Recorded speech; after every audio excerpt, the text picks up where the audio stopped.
मैं मुनीश मल्होत्रा देश से फिर एक बार वादा करता हूँ, सच के लिए आईबीपी न्यूज की लड़ाई कभी कम नहीं होगी, ये चलती रहेगी जुर्म के खिलाफ, क्योंकि हमारे लिए राष्ट्र सर्वोपरि है। आईबीपी न्यूज के खिलाफ साजिश रचने वाले हमेशा हारते रहेंगे। और अब आईबीपी न्यूज बहुत ही जल्द आ रहा है आपके एयरटेल टीवी और जियो टीवी पर। नमस्कार, स्वागत है आपका आईबीपी न्यूज में और मैं हूं आपके साथ मुनीश कुमार मल्होत्रा। इस वक्त की बड़ी खबर उत्तर प्रदेश के उन्नाव से आ रही है, जहां उन्नाव में भ्रष्ट अफसरों पर भी कार्रवाई के हुए हुजूर। आपको बता दें कि उत्तर प्रदेश के जिला उन्नाव की तहसील सफीपुर प्रशासन से लेकर चकबंदी विभाग तक उतरा भूमाफियाओं की पैरोकारी कर रहे बचाने में हमराह सफर पर। आपको बता दें कि राष्ट्रीय युवा हिंदू वाहिनी के राकेश सिंह चौहान ने लगाया ब्लॉक से लेकर तहसील के अधिकारियों पर जमकर आरोप। ब्लॉक में बैठे कमलेश टीए व उनके कई साथियों पर लगाए गंभीर आरोप। ऑनलाइन रजिस्टर कराने के लिए पहुंचे थे ब्लॉक फतेहपुर 84, तभी कमलेश टीए ने अपने साथियों द्वारा मिलकर बंधक बनाकर कराया फर्जी साइन। आपको बता दें कि वहीं राष्ट्रीय युवा हिंदू वाहिनी के जिला मंत्री राकेश सिंह चौहान द्वारा जब तहसील सफीपुर उप जिलाधिकारी के दरबार पहुंचे तो उन्होंने ही उल्टा धमकी दे डाली और 525 व 542 की अगर बात करें तो फर्जी मुकदमे में फंसाकर जेल भेज दिया जाएगा।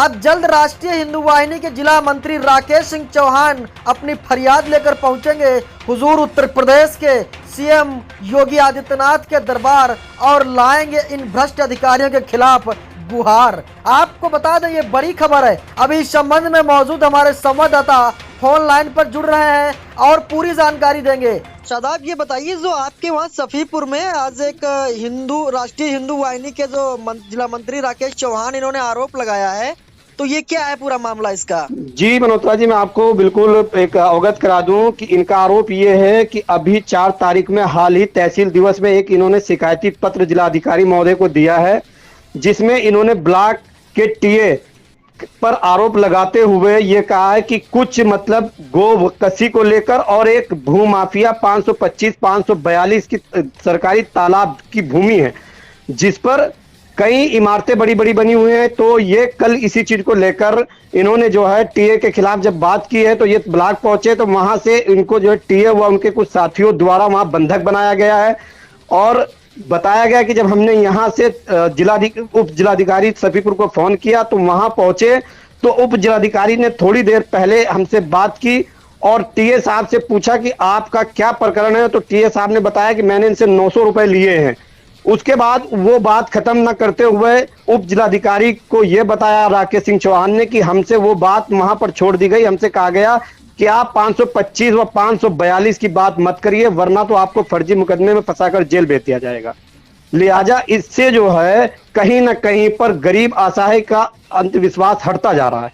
जी अच्छा शादाब, ये जो वहाँ पे प्रशासन ने तहसील पर ऐसी बात कही है, लेकिन वहाँ पर जब एसडीएम को इस चीज की जानकारी तो है, फिर कार्रवाई क्यों नहीं कर पा रही है? इनका कहना राकेश सिंह चौहान जी का ये है कि जब पूरे हालात ऊपर जिलाधिकारी तक के पूरा मामला संज्ञान में है और 2019 से लेकर अब तक सारे आदेश मुख्यमंत्री से लेकर उप मुख्यमंत्री व कई सचिव तक आदेश है, लेकिन ये नहीं समझ में आ रहा है कि यहाँ का प्रशासन इस भू माफिया के आगे इतना बड़ा नतमस्तक क्यों हो रहा है, क्योंकि उल्टा शिकायतकर्ता पर ही दबाव बनाया जा रहा है। ये सबसे बड़ा सवाल उठता है। शादाब, आप फोन लाइन पर बने रहिए, आपके उप जिलाधिकारी को जोड़ा जा रहा है।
एसडीएम सफीपुर से बात हो रही क्या?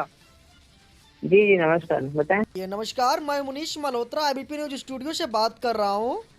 जी अच्छा, आपके यहाँ सफीपुर के एक गांव का मामला है जिसमें कुछ अवैध कब्जा को लेकर के है, तो इसको लेकर के हमारे पर मौजूद हैं और वो आपको बता रहे हैं कहाँ का मामला है। इस पे कार्रवाई नहीं हुई, जबकि एक शिकायतकर्ता ने शिकायत किया है, उसके बावजूद भी उस पे कार्रवाई नहीं हुई है। जी जी कौन सा गाँव है? जी जी साहब, जी आप बताइए, आपके एसडीएम साहब फोन जी लाइन पर हैं। जी जी जी एसडीएम साहब, मैं आपको अवगत करा दूं कि 525 542 का एक मामला प्रकरण में आपके आया है, जो कि अभी हाल में उसने 4 तारीख में तहसील दिवस में भी एक शिकायती पत्र दिया था राकेश सिंह चौहान ने। उसके बाद अभी परसों हाल में गाँव का है साहब, किस गाँव का है? ग्राम सभा पतौली, तहसील सफीपुर, घाटा संख्या 525 542। जी उप जिलाधिकारी शफीपुर, अभी तक इस पर कार्रवाई क्यों नहीं हो पाई? जी इसमें हम लोग 1359 फसली जो होती है उससे बेस रिकॉर्ड इसका निकाल रहे हैं, ताकि उसका जो मूल है वो हमको पता लग पाए। इसमें 525 में ये निकल के है कि ऊसर और ये हमारी तालाब की जमीन है, और 542 में भी ऊसर और तालाब ऐसा है। तो उसको हम लोग तालाब से पूरा निकाल रहे हैं, बेस रिकॉर्ड में सारा निकाल के मिलान कर रहे हैं। 542 में न्यायालय में भी विचाराधीन मामला है, तो ये पूरी हम लोग पड़ताल करके सारा इसका डिटेल निकाल के फिर से नियमानुसार कार्रवाई करें।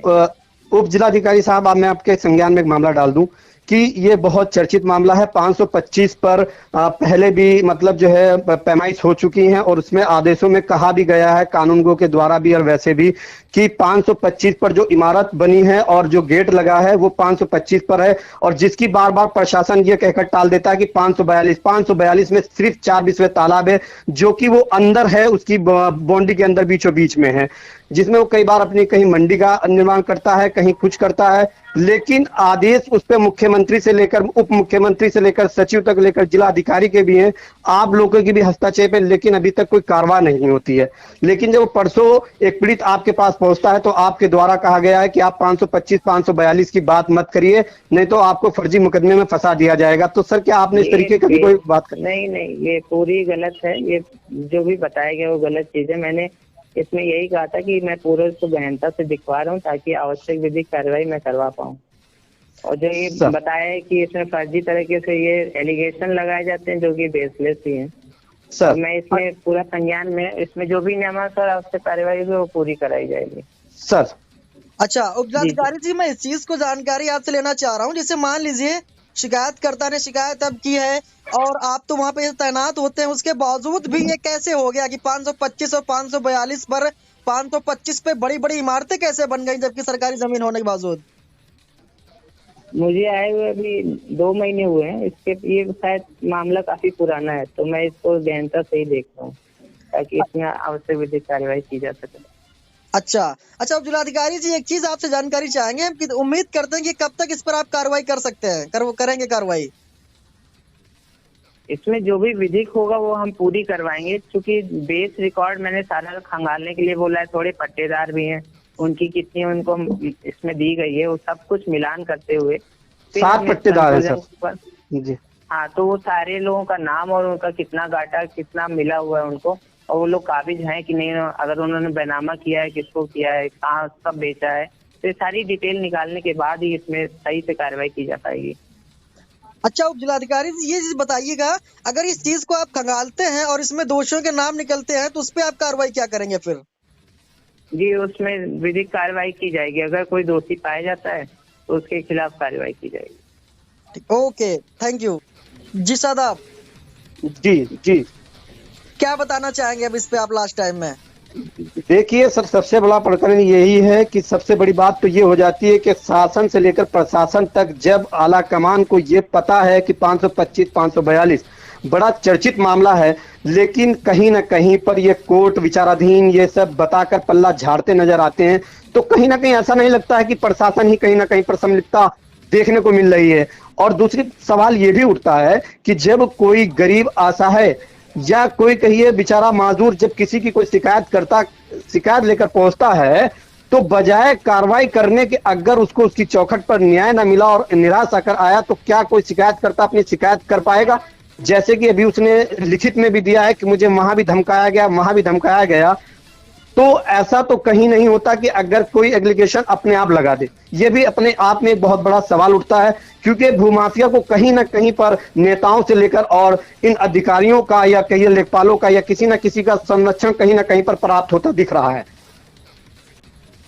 जी बिल्कुल शादाब, अभी आपके जो है उप जिलाधिकारी ने बताया है कि उसको खंगालने की तैयारी कर रही है, तो उस पर कार्रवाई की जाएगी। तो इस चीज को लेकर के आप क्या बताएंगे, क्या कार्रवाई कर पाएंगे या कि ऐसे हवाला दे देंगे? लेकिन अब सवाल तो उनके कहने पर भी उठता है कि अब ये आने वाला समय बताएगा कि कार्रवाई होती है या फिर वो जो गरीब एक असहाय कह रहा है कि कार्रवाई नहीं होगी, उल्टा हमें ही फंसा दिया जाएगा। अब तो ये देखने वाला समय बताएगा कि क्या कार्रवाई हो पाएगी या नहीं। ठीक है, थैंक यू शादाब।